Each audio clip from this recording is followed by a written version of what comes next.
घटना कहाँ पे हुई है? घटना 1 किलोमीटर आगे।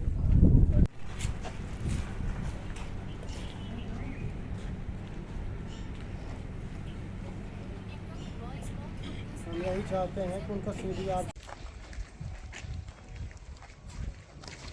कई बार उनके मैटर वहीं जगह सारे पुलिस वाले रिपोर्ट नहीं दिख रहे हैं यहाँ नहीं कर रहे हैं ज़्यादा।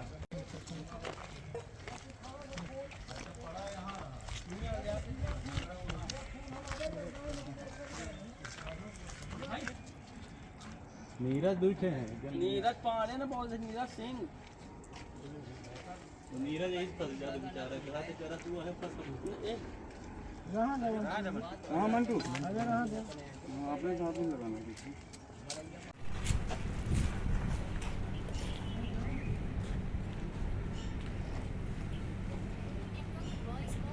हम यही चाहते हैं कि उनका सीधी आप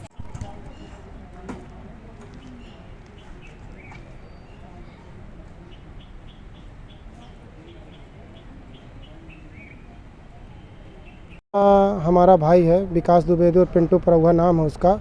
अमरैया गांव में गया था रात में, बारात आई हुई थी तो वहाँ पे गया था। अब वहाँ पे कह रहे हैं कि वो पी खा के गाली दे रहा था। ये भी बताया जा रहा है सामने वाले की ओर से कि आग उन्होंने लगाई है। आग के चलते उन्होंने 4-5 लोग इकट्ठा होकर हावी होकर हमारे भाई को मारे हैं, लाठी डंडे से मारे हैं, जिसके हमारे पास लाठी डंडे के वहाँ फुटेज भी आए हैं। साहब लोग लाठी डंडे लाए हैं, 20 से 30 लाठियाँ मिली हैं, ब्लड के वहाँ निशान मिले हैं। खंभे में जहाँ पे मतलब मारा गया था वहाँ पे ब्लड के निशान मिले हैं। उसमें से हमें एक आदमी के ऊपर और शक है जो उनको बचाने का काम कर रहे हैं। उनका नाम दीपक द्विवेदी है। काहे कि जो बबली कोरी नाम का लड़का है उनके यहाँ काम करता था और वो घटना के बाद उनको फ़ोन लगाया था कि आपका भतीजा गाली गुप्ता कर रहा है, फिर 100 डायल को लगाया। अगर वो हमको फ़ोन लगा देते कि आप अपने भाई को ले जाइए या वही ले जाते तो आज ये घटना ना होती। पुराना विवाद कोई था उनसे? पुराना विवाद उनसे कोई नहीं था।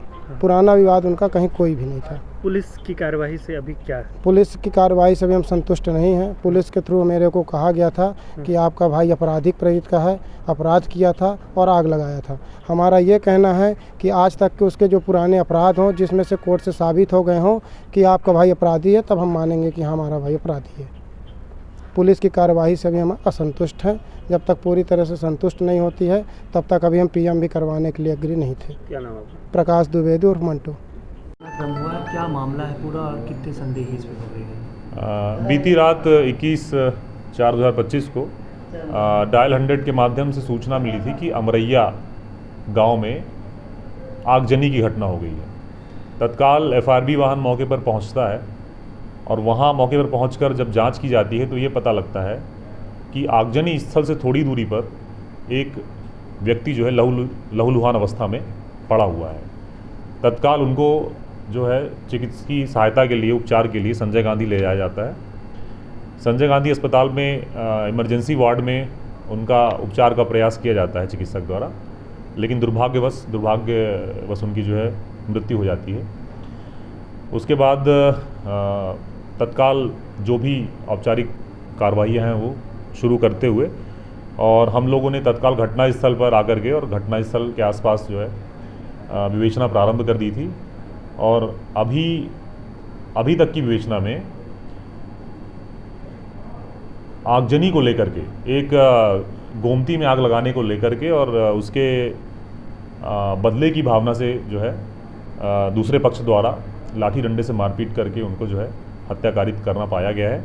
अभी कुछ संदेहियों को हिरासत में लिया गया है, पूछताछ की जा रही है। मामले में भी पीएम पंचनामा होना शेष है, उसकी कार्रवाई चल रही है। शराब बिक्री तो 2 जगह होती, तालाब में होती। इस पूरे घटनाक्रम की प्रमुख वजह क्या रही? इस समय क्या है कि जो अवैध शराब बिक्रियाँ चल रही हैं वो इस तरह की घटनाओं की मुख्य वजह वही है। हमारे दुआरी में 3-4 पॉइंट में शराब की बिक्रियाँ होती हैं। यदि सामाजिक रूप से उन्हें मना किया जाए विगत कई वर्षों से, तो वो लोग कहीं कहते हैं ST एक्ट में फंसा देंगे, तो इस कारण से लोग ध्यान नहीं देते हैं इसी विषय पे। हम SP साहब के संज्ञान में लगातार 1 वर्ष से व्हाट्सएप के माध्यम से ला रहे हैं और हमने TI साहब को भी कई बार बताया, तो उन्होंने कहा देखता हूँ, करवाता हूँ, पुलिस बल कम है और कल ये घटना घट गई। तो यदि कहीं भी शराब की बिक्री नहीं रोकी गई तो इस तरह की घटनाएं अनवरत चालू रहेंगी। कहाँ हो सकती हैं, क्यों हो सकती हैं, ये फिर बाद में जांच का विषय होगा। ऐसे दुबारी हमारे तालाब में शराब की बिक्री होती है, कोरेक्स की भी बिक्री होती है। उसमें 2 मुलजिम कोरेक्स के 6-6 महीना जेल काट के आए हैं, तालाब में ही भी उनका निवास है। उसी तरह जेपी रोड के बगल में ही शराब की बिक्री होती है। शाम को वहाँ शराबियों की महफिल सजती है, जमघट लगता है, लोग ज़मीन बेच के, गहना बेच के वहाँ जाके शराब लेते हैं और फिर विवाद होते हैं। तो प्रमुख वजह शराब के कारण ये हत्या का? बिल्कुल बिल्कुल, ये शराब के कारण की गई हत्या है। नरेंद्र शुक्ला, पूर्व सरपंच दुआरी।